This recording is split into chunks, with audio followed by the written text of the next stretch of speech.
ఉన్నవన్నీ మీ వాలంటీర్లంతా మీ ఏజెంట్లు అన్నావు. సెక్రటేరియట్ అనేది అసలు ఉద్యోగాలు గవర్నమెంట్ ఉద్యోగాలు ఎక్కడిచ్చాయన్నావు.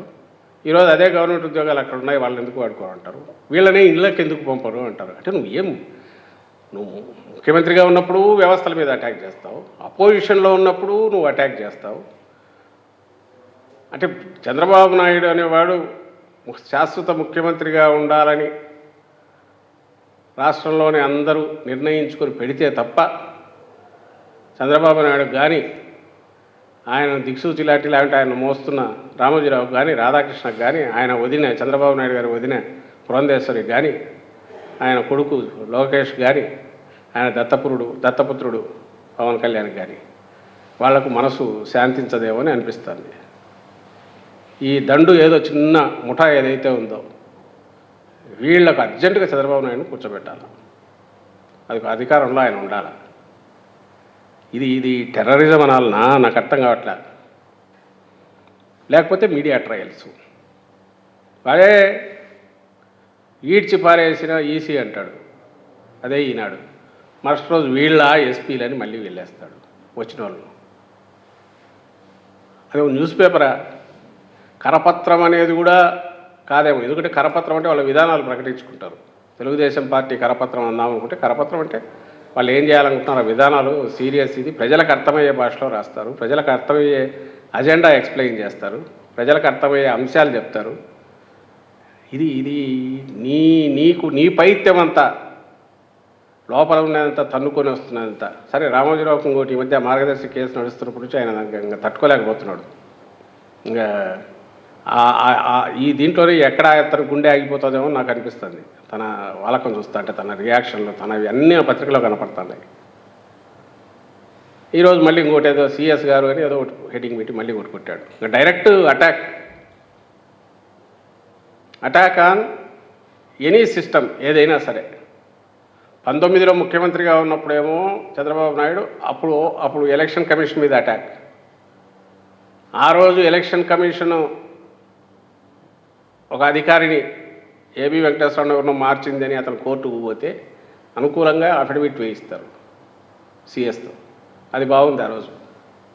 ఈరోజు అసలు అట్లాంటివి ఏం జరగట్లేదే. ఇండిపెండెంట్గా దానికి పనిచేస్తున్నాయి. దేని మీద ఒత్తిడి తెచ్చిన దాఖలాలు ఒక్కటంటే ఒక్కటి చూపని చెప్పండి. కంప్లైంట్లు ఈనాడులో వార్త రాయడం, తప్పుడు వార్తలు ఈసీకి వెళ్ళడం, మా వాళ్ళకు నోటీసులు ఇస్తున్నారు, ఎక్కడికక్కడ కేసులు బుక్ చేస్తున్నారు.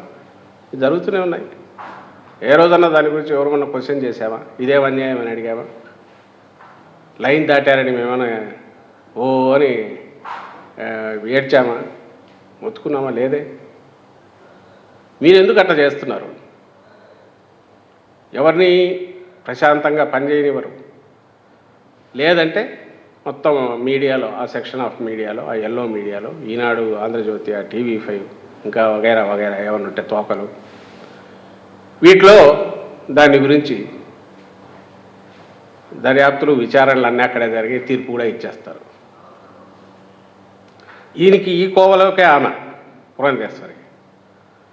ఈయనేమో ఈ రకంగా నిన్న రాయడం, ఇమ్మీడియట్ యాక్షన్ తీసుకోవాలని నేను రాశాడు.